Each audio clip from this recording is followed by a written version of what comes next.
We mentioned it on our last show, but after the Premier League now, the FA, the English FA, has also given the green light for Jim Ratcliffe to arrive at one of Manchester United minority shareholder. He's going to take this 25%. We know the story.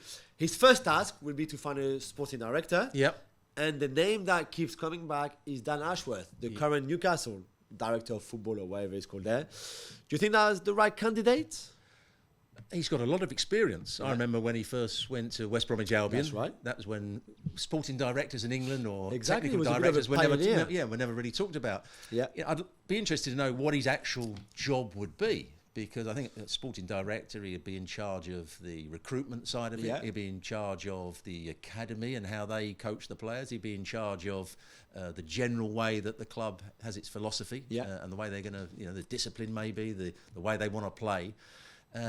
The only thing you have to have as a sporting director is a good relationship with the manager. If that relationship doesn't work, you've got a major problem. Yeah. And everybody tells me that Dan Ashworth is a really nice bloke and easy to get on with and good at the job. He'll need to get on with Erik ten Hag and make sure that Manchester United go further forward. That relationship is key to whether it's successful or not. To the point that we often say, appoint your sporting director first, and then with him, choose the manager that he knows will share the same ideas. So the sporting director chooses the manager, and because he's chosen him, he'll want him to be successful. Yeah. Usually when a sporting director comes in and a manager's already there, there's always that little bit of fear. Yeah. Is he the same sort of got the same sort of thoughts as me? But he seems the right sort of candidate. Yeah, I agree. Kobbie Mainoo, one of the revelations, of course, of the season in the Premier League and Manchester United, is eligible for both Ghana. From where his parents' background is, and England, of course, where he was born. And apparently, Stu, according to some reports here in England, he will take his time to choose who to play for. He might not have that choice for very long if he gets picked for one of the squads. He's got to make a decision. True. And I hope that neither country would just pick him just for the sake of get him on board. True. Although friendlies, you can still switch again after that. Yeah. So, I think he's right to take his time. It's where he feels his heart is. Yeah. Obviously, playing for England, you're going to be playing against the world's best more often than not. Yeah. Ghana, you're going to have to go to the African Cup of Nations, which is a great tournament, but it's going to take you away from the Premier League at times. That's true as well. Qualification for the World Cup won't be quite so easy with Ghana as it possibly is with England. And would not go as far, probably. And they've also got the European Championships as well. So all those sort of things. Will he get chance? Is there better players in England than there will be for Ghana? Probably so. So he's got to judge his own ability as well.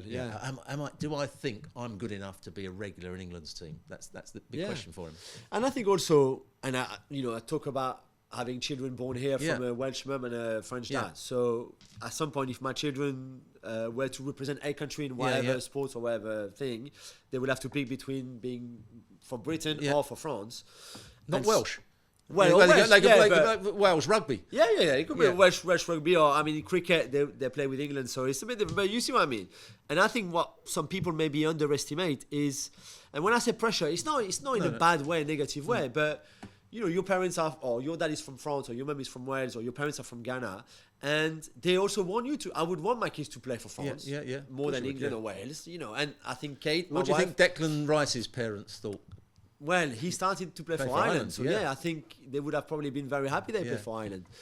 And so, and I understand as a son or as a daughter that you also want to make your parents proud, and if you play for their country or where they were born, that makes them super proud. And in France, we have a lot of that dilemma for players to pick. And recently, Ousamawa, who played for France in friendlies, decided to switch and to go to play for Algeria, obviously his parents' country. And that made them very happy. So I can understand how difficult I think the decision to take is. Let's hope he's happy with his decision. Yeah, exactly. At the end of it.